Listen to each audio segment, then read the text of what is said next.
Stand right next to me. Come. All good? All right, Patrick, before we open it up to questions for the media, just an opening comment before you make your third start at the Rocket Mortgage Classic. You've had one top 10 here in your previous 2 starts, so how you think the week's going to go for you? Yeah, I feel like the game's really strong. I feel like I'm playing really solid, hitting the ball well. So on the golf side, I feel like we're in good form leading into the week. But I think the biggest thing is I'm super impressed with how they were able to get this golf course in as good shape as they had with the storms that have hit and how nasty the weather has been here late last week and during the weekend. And seeing the pictures on Saturday of how holes like 10, 18, 15 were, and I played that back 9 on Monday, and besides for some areas in the rough, you couldn't really tell that it rained. Of course, it was soft and the ball was spinning and not really rolling anywhere, but the conditions were perfect. And you got to give all the credit to the superintendents and the people around here to get this place in that good of shape. All right, questions for Patrick? Step up to the microphone. Hey, Patrick, were you made aware of the restrictions and policies that you guys are going to have at the Open? So I heard about it, and we were in dialogue and talks with the European Tour, PGA Tour, R&A, and things like that to know what the restrictions were like going over there. And for me, I kind of knew what I was going to get myself into when going over there, considering I play on the European Tour. So I went over to Wentworth. I've played in their bubble, and I've been around those protocols and know what it's like. Now, having 32,000 fans, we haven't had that yet, so it's going to be nice to get back and just have that many people out there following and supporting golf and watch us play. How are you gonna deal with it or plan around it? Are you gonna rent a house and keep your team minimal, or? So we've rented a house already before they came out. They told us we're allowed to rent houses, and so we've done that, but still same protocols. I mean, you're only allowed 4 people part of your team, so it's going to be myself, and my caddy, my coach, and maybe one other person, whether it's a manager or trainer, but that's about it. Keep it small, go in there, be really focused on what we're trying to do, play good golf, and get out. Okay, thanks. What did those pictures look like that you saw on Saturday? Describe them, and how low do you think people are going to go this week? The pictures were brutal. When they showed me a picture off a 10T, you saw the tee box, and then it just looked like a lake. You couldn't see the bunkers that you're trying to carry on the left or the ones on the right. And 18, you saw a little bit of grass, but everything was underwater. And 15, it was the tee box, and then after the tee box, it was basically just nothing but water into the bunker that's just short of the green. So the amount of water that was there was a huge amount. And to come out and play and just find a couple wet spots here and there in the rough, it was very impressive how they were able to get the water out, and then the job that they'd be able to do to allow the place to drain and get the water out of there. And then how low do you think the scoring could be? Scoring, it all depends on the scoring. Pin placements, obviously, with them being soft, you think they'll go a little tougher on pins because it's going to be more accessible. You're going to be able to attack the golf course. But with it being as wet as it is, the past 2 years, the fairways were firm, so the ball would hit and just take off. And they had soft greens that first year, so we were able to really, attack this place because the drivers were going so far. They're just bounding when they hit fairways. But with it being as soft as it is, they're going to be a little longer clubs in certain greens, but you're still going to be able to attack. And if the weather's nice, I would still think you have to shoot at least 17, 16 under to win this golf tournament. Patrick, was going to ask a Ryder Cup question. With it being inside 90 days now, you're just outside one of the top 6 automatic qualifier spots. At what point does that start getting on your radar where you think, okay, I have 4 or 5 starts left until Steve makes his pick? I think the biggest thing is not really focusing so much on where you are on trying to get in, and more focusing on each week and playing some good golf, because I'm in a position I think I'm 7th, 1 out.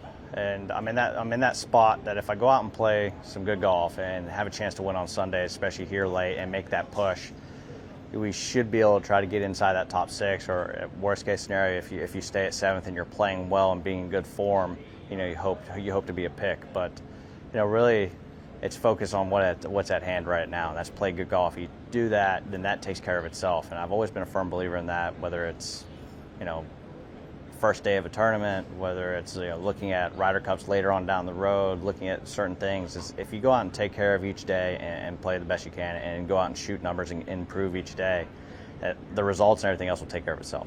quick follow. How unique is it this year with the 6 and 6 versus? It's definitely unique having that many picks, going 6 and 6, but then on top of it with how long the standings have been able to run since we've been pushed back. So the amount of points that guys have is it's a huge amount, and you're not used to seeing that obviously, but at the same time, when you have a 6 and 6, it means you got to go out and play some great golf and consistently play well throughout. I mean, now it's an extra year, so throughout that whole period of time in order to stay inside that top 6 or even stay in a spot where you're relevant and have a chance to be picked. Is there any impact on not having power out here at the club? And have you ever played in a tournament where there wasn't power? So actually, I don't spend too much time in the clubhouse on weeks. I might go in the locker room, grab my shoes or something like that. But on the weeks where this is my 3rd week in a row, it's more kind of conserve energy. So when I come here, I go straight to work. I go out there, start practicing putting, chipping, and we don't need power to go out to the golf course outside. But if you're working out or any kind, you go see your physios or anything like that in the locker rooms and stuff. If power stays out for a while, especially how hot and humid it gets here, you can get pretty sticky in there. So it's just another little thing to add that you have to mentally, basically be mentally strong for and handle. Because anytime you get those little curveballs thrown at you, you have to figure out a way to just keep on pushing and get through it. Patrick, do you consider luck as a factor whether you win or lose a tournament? No. The guy who wins a golf tournament usually gets a good break here or there that could make a difference, but a lot of the times I don't feel like those are the reason why they win the golf tournaments. It's more that might be what keeps them having certain momentums to kind of, whether they're on a birdie run and they hit one that gets a good bounce to kind of keep it in play. You get it up and down for par, or it bounces, gets on the green. But I wouldn't say luck is what is involved in winning golf tournaments. I mean, the guy who wins golf tournaments is usually the guy who's playing the best that week and is out there doing everything a little better than everyone else. That's what it takes to win golf tournaments. I mean, 4 days, 72 holes. You're going to get good bounces. You're going to get bad bounces. It's the guy who's playing consistently the best golf that week that's going to win that golf tournament. What is the mentality that you had that made you successful in Monday qualifying? What do guys need to do to be good at that? The biggest thing when I was in Monday, I just kept on having to prove myself that I belong out here, that I feel like I can go out there and shoot a low round. I mean, if you think about a golf tournament, it's a 72 holes, 4 days, it's a marathon. But on Mondays, it's, go out there and it's 1 day, it's a sprint. You have to go out, be aggressive, and know that you can go out and make a lot of birdies. And I think that's what helped us is I knew I could make a lot of birdies, and there's the times that you miss greens, you have to get those up and downs because you can't really make very many bogeys, if any, during Mondays. And it's just one of those. It's now a sprint, so just go out there and play aggressive, which is kind of the type of golf I like to play. Is kind of attack and go from there. We got one from Sean Martin, PGAtour.com. Your most memorable interaction with an athlete at the 2016 Olympics, and anything you learned from them or any player at the Olympics that maybe translated to success on the golf course? So at the I think the most memorable moment at the Olympics was going and watching Phelps swim. We didn't get to meet any of the athletes while we were there because you have all these different sections, and the golf course and where we were all staying was a lot farther out. So we didn't stay in the the village or anything like that. We stayed out near the golf course.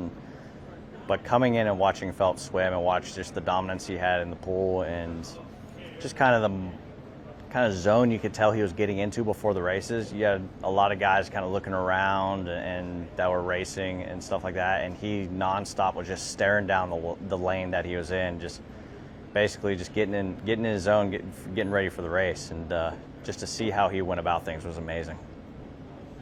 Any more questions? All right, all good. And then over to Michael Collins, please, with ESPN. Uh-oh.